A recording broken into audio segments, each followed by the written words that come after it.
हाँ, अभी second question शुरू कर देंगे। Same topic, to find the value of unknown number in the quadratic polynomial. Given quadratic polynomial में जो अननोन नंबर है उसकी वैल्यू फाइंड आउट करना है। ओके, कोई एक रिलेशन दिया रहेगा, जैसे फॉर एग्जांपल फर्स्ट अभी ये क्वेश्चन पढ़ो, ठीक है ना। क्वेश्चन में alpha beta are the zeros और क्वाड्रेटिक पॉलिनोमियल दी है के x square plus 4x plus 4 और एक रिलेशन भी दिया है alpha square plus beta square equals 24। तो ऐसी सिचुएशन में आपको ये अननोन नंबर फाइंड आउट करना है के, ठीक है। सेम प्रोसीजर फॉलो करते जाना, steps, all steps. For example सबसे पहले गिवन लिखोगे। गिवन क्या है आपके पास? आपके पास गिवन है क्वाड्रेटिक पॉलिनोमियल के x square plus 4x plus 4 और उस क्वाड्रेटिक पॉलिनोमियल में हिडन क्या है? सम है जीरोस की। अल्फा प्लस बीटा कैसे निकालते हैं? माइनस बी बाई ए। मतलब क्वाड्रेटिक पॉलिनोमियल में माइनस बी बाई ए कितना? माइनस 4 बाई के, माइनस 4 बाई के। Alpha beta product of the zeros, product of the zeros है, कैसे निकालते हैं? सी बाई ए। सी कितना है? 4 बाई ए के, तो 4 बाई के। और एक रिलेशन तो आपको दिया रहता है क्वेश्चन में, alpha square plus beta square equals 24। अब ये तीनों रिलेशन का यूज़ करके उनके अंदर म्यूचुअल अंडरस्टैंडिंग बनाने वाला कोई इक्वेशन होगा? ज़रूर होगा, नहीं तो आपको मॉडिफाई करना पड़ेगा, ठीक है। और रिलेशन डेवलप करने के बाद उसमें ये तीनों इक्वेशन से जो वैल्यूज आएगी वो पुटअप करना, आगे बढ़ना, आंसर निकाल देना। Very easy, clear?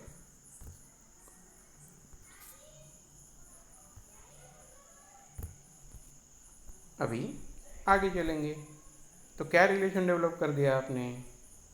कुछ भी ज़रूरत नहीं है ना। जो इंफॉर्मेशन आपके पास है, सम, प्रोडक्ट और गिवन वैल्यू यही है ना आपकी, alpha square plus beta square. इन तीनों में रिलेशन दिखाने वाली आपकी फर्स्ट अलजेब्रिक आइडेंटिटी है alpha plus beta square equals alpha square plus beta square plus twice alpha beta. Simple. Okay, value put up करो। अल्फा प्लस बीटा सम कितनी थी? Minus 4 by k. ये alpha square plus beta square की given value कितनी थी? 24 और 2 multiplied by product कितना था जीरोस का? 4 बाई के। सिंपल, सॉल्व करो आगे। माइनस 4 बाई के का स्क्वायर क्या आएगा? 16 by K square, 16 by K square. 24 as it is, है ना। और 2 मल्टीप्लाइड बाई 4 बाई के मतलब क्या होगा? 8 बाई के, ठीक है। अब राइट साइड के दोनों टर्म लेफ्ट साइड में ट्रांसपोज कर दो। जैसे 24 लेफ्ट साइड में ट्रांसपोज हो जाएगा, क्या होगा? माइनस 24। 8 बाई के लेफ्ट साइड में ट्रांसपोज हो जाएगा, क्या बनेगा? माइनस 8 के, 8 बाई के, ठीक है। उसके बाद आपको पता है डिनोमिनेटर अगर डिफरेंट डिफरेंट है, जैसे यह के स्क्वायर है पहली टर्म में, दूसरी टर्म में 1 है, तीसरे टर्म में के है, तो सबका डिनोमिनेटर सेम कर दो। एलसीएम निकाल के कितना करना पड़ेगा? के स्क्वायर। तो फिर नेक्स्ट स्टेप क्या आएगी? नेक्स्ट स्टेप तो यही आएगी ना, 16 by K square as it is, minus 24 के डिनोमिनेटर को के स्क्वायर किया, तो न्यूमरेटर में भी के स्क्वायर से मल्टीप्लाई होना जरूरी है, सही। और यहाँ -8/k को k स्क्वायर बनाना है तो मल्टीप्लाइड बाय k किया, मल्टीप्लाइड बाय k, तो ऊपर भी तो क्या आएगा, मतलब -8k/k स्क्वायर। मॉडिफिकेशन ध्यान में आया? ओके।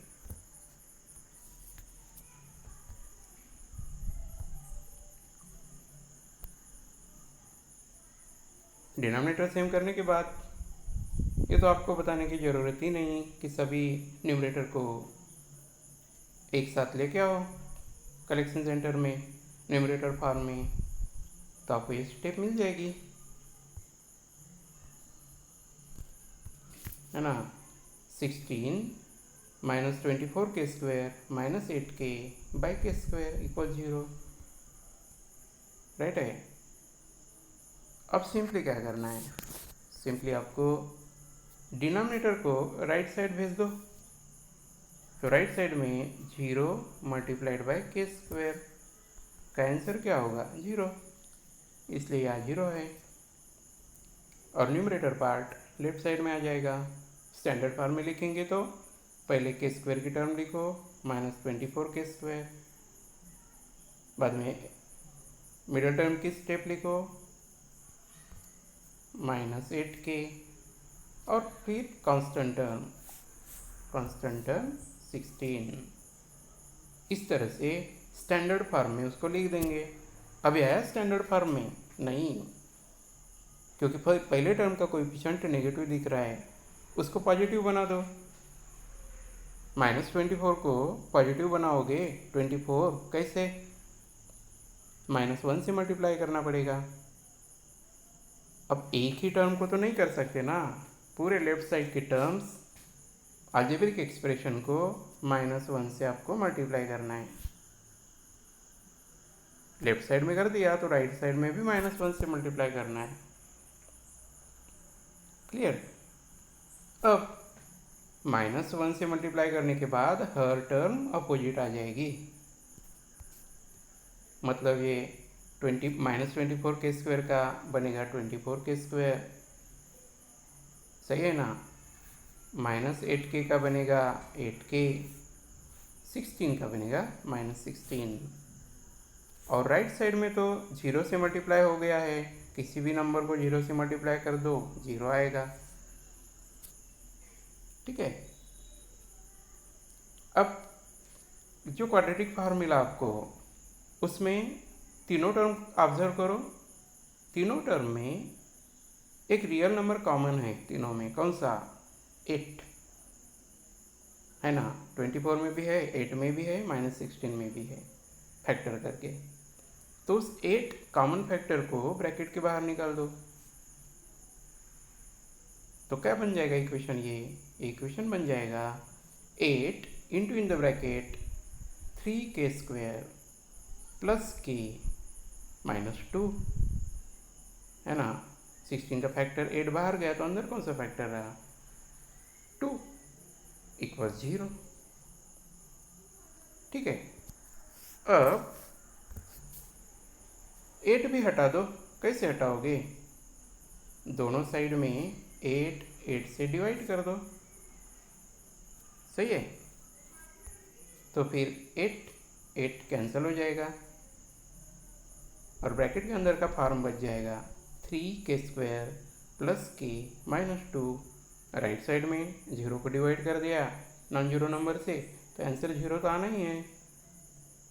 मतलब आपके पास अभी क्वाड्रेटिक फॉर्म आ गया 3k square plus k -2 equals 0।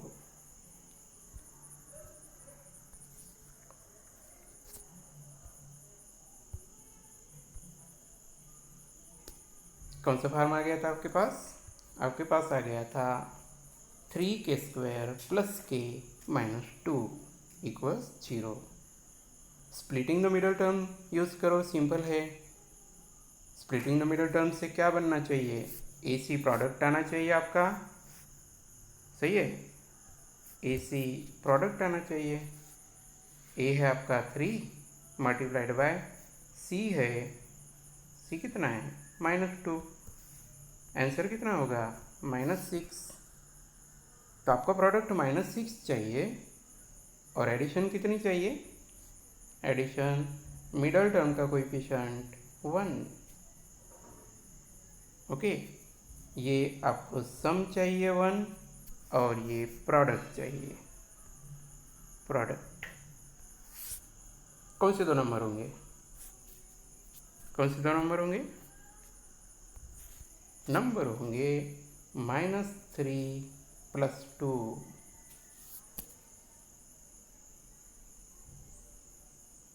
या और +3 - 2। सोचो, +3 - 2 है ना, +3 - 2, 3 - 2। अब ये जो नंबर, ये आपने जो प्रोसीजर किया और दो नंबर निकाला, उसको मिडल टर्म की जगह पर रख दो। कहा मिडल टर्म कौन सी आपकी, के की जगह पर रखो 3k - 2k, सिंपल। अब फर्स्ट टू टर्म से कॉमन निकाल दो हमेशा के जैसे, 3k² + 3k। इनमें से कौन सा फैक्टर कॉमन आ जाएगा, 3k। और into in the bracket k + 1।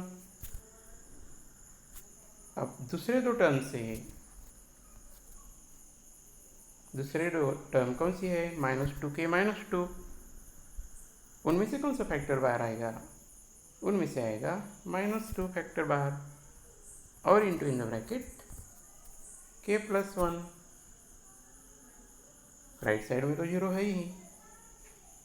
अब 2 टर्म में कन्वर्ट हो गई पॉलिनोमियल। अब इन दोनों में से कॉमन क्या निकलेगा आपका, कॉमन निकलेगा k + 1 into in the bracket first term में क्या बचा, 3k है ना। फर्स्ट टर्म में क्या बचा, 3k। और सेकंड टर्म में क्या, -2 = 0। अब आपको आगे पता है दोनों का प्रोडक्ट। अब यहाँ दो लीनियर पॉलिनोमियल आ गई, एक है k + 1, दूसरी है 3k - 2 = 0। सही। अब इन दोनों में से या तो फर्स्ट लीनियर पॉलिनोमियल का आंसर 0 होगा, सही, मतलब k + 1 = 0 होगा, नहीं तो सेकंड लीनियर पॉलिनोमियल का आंसर 0 होगा, 3k - 2 = 0 होगा। k + 1 = 0 का मतलब k = -1 होगा। और सेकंड इसमें 3k - 2 का मतलब 2 राइट साइड में जाके ट्रांसपोज होगा तो वो बनेगा 2, है ना। और बाद में 3 ट्रांसपोज होगा, बाद में होगा 3 ट्रांसपोज, तो जाके डिवाइड कर देगा, इस तरह से बनेगा 2/3। प्रोसीजर ध्यान में आ गई, बढ़िया, एकदम सिंपल कूल माइंडेड प्रोसीजर है। माइंड को शांत रखते हुए आपको आंसर दे देगी अननोन टर्म जो भी होगी। जैसे अपने क्वेश्चन में k है, k की यहाँ पर दो वैल्यू आ गई, -1 और 2/3। ओके।